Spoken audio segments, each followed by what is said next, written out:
এ কথাও ঠিক যে আপনাদের সংসারে একজন অল্প বয়সী বউও আছে। সে তো চাকরি বাকরি কিছুই করে না, তারই তো উচিত রান্না বান্না সবকিছু করার। তা যাকে ওই যে বললাম, পুরোটাই আপনাদের ব্যাপার।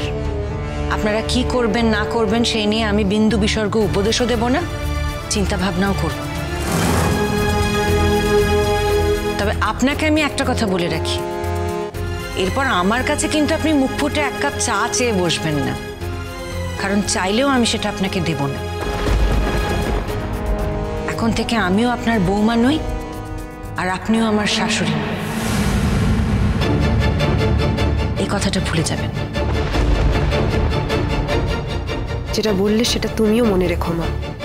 বড় ঠাম্মিকে চা দিতে গিয়ে যদি দেখো ঠাম্মি পাশে বসে আছে, তখন যেন এক কাপ চা তুমি ঠাম্মির দিকে না বাড়িয়ে দাও।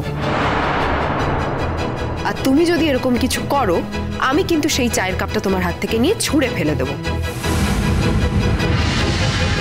যারা তোমাকে কোনোদিনও একটুও সাপোর্ট করে, তোমার নামে কোনো ভালো কথা বলে, সেই মানুষদের জন্য তুমি কিচ্ছু করবে না, কিচ্ছু করবে না।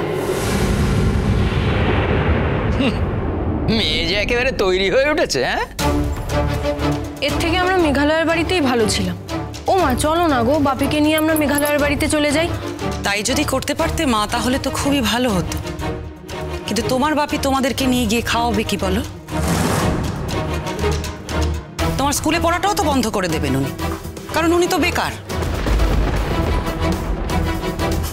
আর এখানে তো উনি এসেছিলেন এখানকার সমস্ত জমি সম্পত্তি বাড়ি এই সমস্ত দখল করবেন বলে। যেই দেখলেন এসব করতে পারবেন না, অমনি অমনি ভুল বদল। এই দাদা ভাই, তা না হলে প্রথমে প্রথমে তো তুমি বৌদি ভাইয়ের সঙ্গে ঠিক এরকম ব্যবহারটা করতে না, এইভাবে কথা বলতে না। বাবা, কি অনুনয় কি বিনয়, কোথায় গেল? এখন তো দেখছি সব হাওয়া। এই তুই তো নিজের চরকায় তেল দে তো।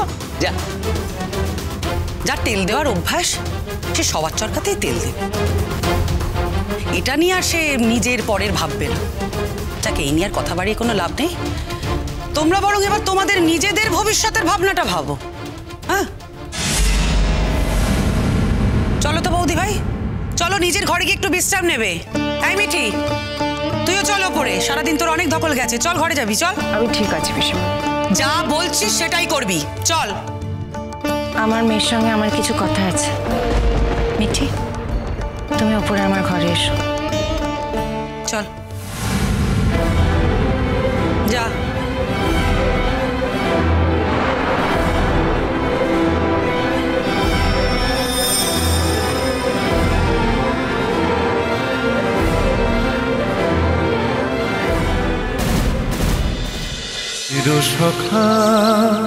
চিরসখা সোম থেকে রবি প্রতিদিন রাত ৯টায় স্টার জলসায় ও জিও হটস্টারে।